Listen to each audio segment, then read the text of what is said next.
Hey, Kyle Querec here, and today is Gear Day. Today we're talking about something that's probably, maybe my favorite piece of kit ever. Could be the SM7 microphone by Shure, but I think it's this guy. Say hello to my little friend. It's the LA3A today on Music Minded.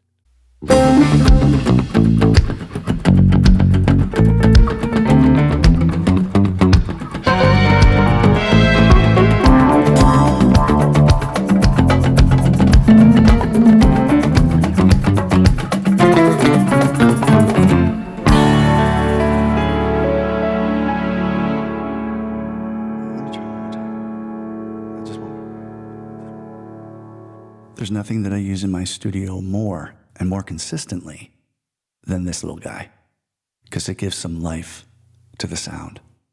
We used to have a lot of life to all our sounds. Transformers, tape, saturation. That studio mic would get a hit with all of them. The iron of that sound, that mic pre. The bloom and butter of that tape. And then the glory of vinyl. And the hazards, joys, and horrors of cassette tape. But it all had a sound.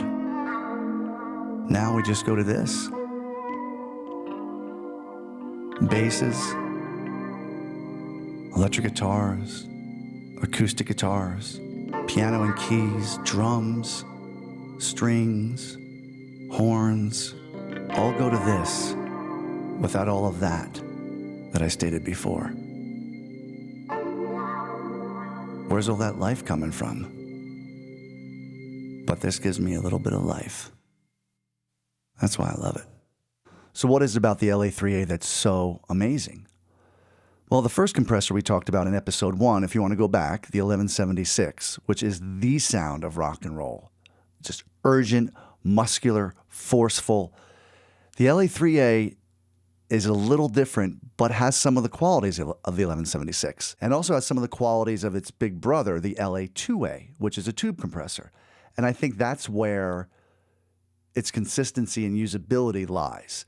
It has elements of the 1176. I think it's its amplifier, its output stage, but it has it's called the T4 cell of the optical compressor of the LA2A, which is a very smooth sound. So having these combinations provides a sound that you don't really know it's there, but if I took it off, you'd say, hey, what happens?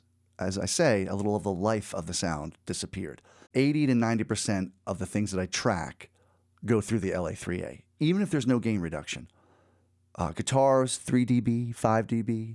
Basses, 3 to 5 dB. In fact, usually no more than that. Sometimes a vocal can get up to even 10 dB. And the thing about the LA3A is, if you want to, you can bury the needle and it still sounds great, which is insane. It doesn't lose any life. It doesn't lose any high end, which is another amazing thing.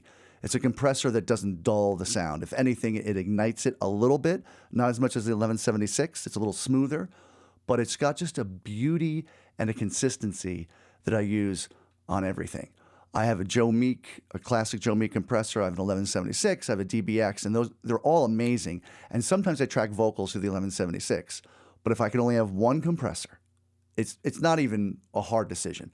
It's the LA3A. In fact, I probably won't ever look for another tracking compressor. That's one of the joys of it. Everyone loves gear. You're always looking for the next piece of gear. But when you find that piece of gear that does its job so well that if something's wrong, it's not that gear. It's you. That's what you want. So there's no questioning.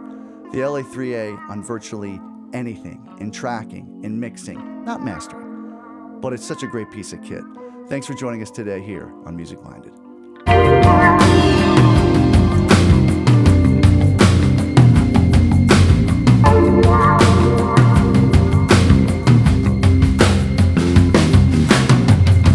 Obsession is a young man's game.